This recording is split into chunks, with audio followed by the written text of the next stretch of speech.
नमस्कार। दिल्ली विश्वविद्यालय में रोस्टर और विज्ञापित जो पद हैं उनको लेकर के कई तरह की समस्याएं सामने आ रही हैं और देखा जा रहा है कि जितने शिक्षक काम कर रहे हैं उससे कम पोस्टें विज्ञापन में दिख रही हैं। ऐसे में शिक्षकों के बीच में कई तरह की शंकाएं हैं, खास करके उन शिक्षकों के जो लगातार लंबे समय से ढौक पदों पर काम कर रहे हैं। और इन सब बातों को लेकर के चर्चा करने के लिए आज हमारे साथ मौजूद हैं डॉक्टर ए.के. भागी, जो कि डूडा के प्रेसिडेंट। समस्याओं का निदान निकले। सर, अभी आपका एक्शन प्लान क्या होने वाला है? अभी आज झूठा आज तो हमने ड्रॉप लीडर्स की मीटिंग इस सारे विषय को जब आया है हमारे सामने तो संज्ञान लेकर के किया ही है। अब डूडा एग्जीक्यूटिव की मीटिंग वगैरह भी इसमें आगे देखते हैं, करने की आवश्यकता है, वरना उनसे हम परमिशन लेंगे। और हम ये मान रहे हैं कि जो दिल्ली सरकार के भी कॉलेजेस हैं वहाँ पर भी आप देख लीजिए। ये तो आप यहाँ की बात कर रहे हैं, दिल्ली सरकार के कॉलेजों में तो और समस्या है। वो तो कह रहे हैं ये पोस्टिंग अप्रूव नहीं है, और वहाँ के तो रोस्टर अप्रूव करने के लिए विश्वविद्यालय प्रशासन ने मना कर दिया। वो कह रहे हैं पहले डीएचई का अप्रूवल लाइए। आपकी जानकारी में भी नहीं होगा ये बात। 12 कॉलेजों में तो मतलब यहाँ तो चलो जो भी डिफेक्टिव आप कह रहे हैं कि डिफेक्टिव रोस्टर के साथ में कम से कम एडवर्टाइजमेंट अप्रूवल हो रहा है, वहां तो वो भी नहीं हो पा रहा है। दिल्ली सरकार पूरी तरह सोई हुई है उनके ऊपर। वो एक भी कॉलेज के अंदर जो है सैंक्शन नहीं कर रहा है ठीक तरह से पोस्टों को, और सारी चीज। और मैं बता दूं अभी भी कुछ कॉलेजेस हैं जहां पर जून की सैलरी नहीं मिली है, और दिल्ली विश्वविद्यालय प्रशासन पूरी उनकी गवर्निंग बॉडियां बनवा करके उनके चेयरमैनों को बैठवा करके और फिर भी ये इंश्योर नहीं कर पाया है कि टीचरों को और एम्प्लॉइज को तनख्वाह मिले। आज जून के महीने के अंदर भी कुछ कॉलेजों के अंदर तनख्वाह नहीं मिली है। ये जानकारी है कि दिल्ली यूनिवर्सिटी प्रशासन को उनको बाहर निकलना पड़ेगा, प्रिंसिपलों के साथ मीटिंग करना पड़ेगा, असेसमेंट करना पड़ेगा क्या चल रहा है। कोई ऐसा आप दिल्ली सरकार से गवर्निंग बॉडी का कॉलेज बता दीजिए जहां समस्या नहीं है। आप उसका नाम बताइए कि ये कॉलेज है यहाँ समस्या नहीं, हम बताएंगे वहां क्या समस्या है। सब जगह मिसमैनेजमेंट मचा हुआ है, और पूर्ण रूप से मिसमैनेजमेंट में दिल्ली यूनिवर्सिटी का प्रशासन पूरी तरह हैंड निकला हुआ। तो सर, एक आखिरी सवाल मैं आपसे पूछना चाह रहा हूँ कि एडहॉक जो है बहुत सशंकित रहते हैं, इंटरव्यू और एब्जॉर्प्शन, क्या दोनों साथ साथ चल सकते हैं? देखिए बात ये नहीं है, बात ये है कि हमारा डूडा का एक बड़ा क्लियर कट स्टैंड है। इसमें शंका किसी को करने की आवश्यकता नहीं है ना। हमने एक स्टैंड लिया हुआ है, हम उस स्टैंड के साथ जा रहे हैं।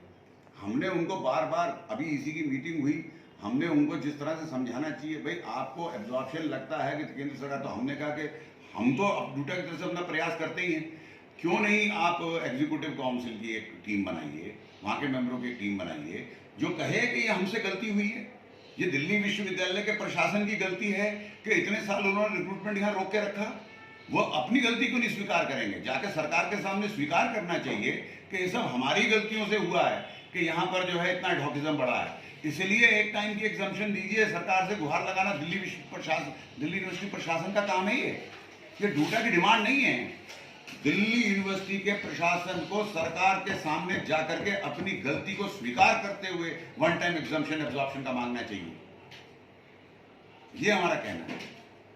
तो सर, लगता नहीं आपको कि अगर ये डिमांड प्रशासन करती है तो रोस्टर के मुद्दे पर फिर कह देगी कि जी रोस्टर क्लियर नहीं है? रोस्टर तो ठीक बनाना दिल्ली यूनिवर्सिटी प्रशासन का काम है। डूडा ने कभी भी ये नहीं कहा कि आप रोस्टर वायलेशन करके एब्जॉर्प्शन करती है। हमारा जो पिटीशन है वो हमने अपना डूडा एग्जीक्यूटिव तो बिल्कुल पास करवाया हुआ है, उसके अंदर बिल्कुल इस बात को हमने क्लैरिफाई किया है, there is no compromise on roster.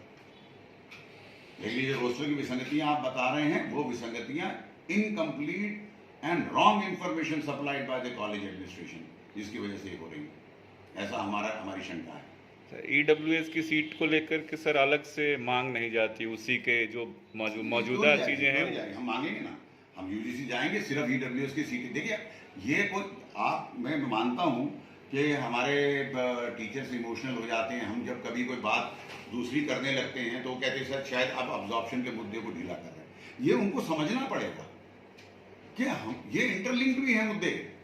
EWS के लिए अकेली भी कभी हमारे को डिमॉन्स्ट्रेशन करना पड़े या लड़ाई करना पड़े, क्यों नहीं करना चाहिए? जब ईडब्ल्यूएस की सीटें आएंगी तब हमारे को रोस्टर फॉलो करते हुए तो अब्जॉर्प्शन कराने में मदद मिलेगा। तो सर अभी ईडब्ल्यूएस के लिए आपने कोई पॉलिसी बनाई, फ्रेमवर्क बनाया? चाहिए, मैंने जो काम करना चाहिए, मिनिस्ट्री से बात करना चाहिए वो पहले किया। मैंने यूजीसी से जो बात करना चाहिए वो किया। उनका कहना यह है कि आपके विश्वविद्यालय की तरफ से अभी तक इसके ऊपर कोई ठोस मतलब डिमांड करके बना करके कंसोलिडेटेड नहीं आई। इसका हमने आगे वाइस चांसलर से और डीन ऑफ कॉलेजेस और सबकी प्रेजेंस में किया हुआ है कि this what we have already spoken to the administration higher up and kindly do it, but they are silent on this. Why they should be silent on this? तो sir dean और कुलपति की तरफ से कोई पत्र इस बारे में नहीं नहीं, कोई लिखा, उनका अभी कोई एक्शन नहीं हुआ इस बारे में। तो अब आप क्या करेंगे इसको? डेमोन्स्ट्रेशन करेंगे, गेट नंबर 1 के ऊपर इनके खिलाफ मोर्चा खोलेंगे, सड़क पे आएंगे कि शिक्षक ये काम नहीं करेंगे तो उनको काम का तो बताना पड़ेगा ना, क्या काम करना है। जो एडहॉक टीचर्स हैं उनके मन की शंकाएं हैं तो उसको नहीं, शंकाओं से बाहर निकलने की आवश्यकता है। देखिए, शंकाओं में जीने से कोई फायदा नहीं होगा। जिस तरह से चीजें आगे मोड़ होंगी, आगे बढ़ेंगी, उसको बढ़ने दिया जाएगा, परंतु साथ ही साथ इस बात का ध्यान भी तो रखना पड़ेगा ना कि हम शंकाओं की वजह से जो है संकुचित तरीके से इधर उधर हम सोचते रहें और उसकी वजह से जो है कभी मूवमेंट कमजोर हो या ज्यादा हो। देखिए, हमको विश्वास के साथ में अपनी शंकाओं को दूर रखते हुए आगे बढ़ने की आवश्यकता है। शंकाओं की कोई कहाँ आवश्यकता नहीं है और धीरे धीरे हम चीज़ों को स्ट्रीमलाइन करने में सफल होंगे अपनी यूनिटी के कारण। हमने कभी नहीं कहा कि हम किसी प्रोसेस को डिले कर रहे हैं, लेकिन हमने कोई प्रोसेस, ये एडवर्टाइजमेंट्स का क्या है, एडवर्टाइजमेंट तो कई बार आए हैं जी हमने पहले भी देखा है, एडवर्टाइजमेंट आए हैं, टेढ़े मेढ़े एडवर्टाइजमेंट आए हैं और एक भी अपॉइंटमेंट नहीं हुआ, तो हम कैसे मान लें।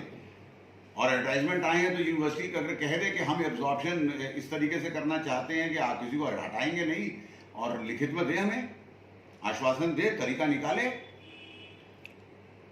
प्रोसीजर फॉलो करके करना चाहते हैं तो बताए, तो ब्लैक एंड व्हाइट में हमारे सामने तो आए। कोई बात नहीं आएगी तो हम तो जो अपने डिमांड पे हैं उसी डिमांड पे रहेंगे ना। Thank you sir. विश्वविद्यालय में रोस्टर और विज्ञापित जो पद हैं उनको लेकर के कई तरह की समस्याएं सामने आ रही हैं और देखा जा रहा है कि जितने शिक्षक काम कर रहे हैं उससे कम पोस्टें विज्ञापन में दिख रही हैं। ऐसे में शिक्षकों के बीच में कई तरह की शंकाएं हैं, खास करके उन शिक्षकों के जो लगातार लंबे समय से एडहॉक पदों पर काम कर रहे हैं। पिछले कुछ समय से जब से ये सारी चीज़ें हो रही हैं तो कई तरह की शंकाएं आई सर, तो उसको लेकर के हमने अभी रूटा के प्रेसिडेंट ए.के. भागी जी से बात की, जिन्होंने अपनी बातें स्पष्ट तौर पर रखी और उन्होंने बताई कि किस तरीके से EWS के मुद्दे पर वो अलग से डेमोन्स्ट्रेशन करेंगे और सैलरी के मुद्दे पर लगातार संघर्षरत हैं पिछले कई सालों से और दिल्ली सरकार के खिलाफ जो है कई बार प्रदर्शन भी हो चुका है, लेकिन अभी तक हालात कुछ बदले नहीं हैं। अभी भी जून तक की सैलरी कई जगहों पे नहीं आई है और कई जगह देखने को मिल रही है कि जानबूझ करके जो डिविल करने की कोशिश है प्रक्रियाओं की।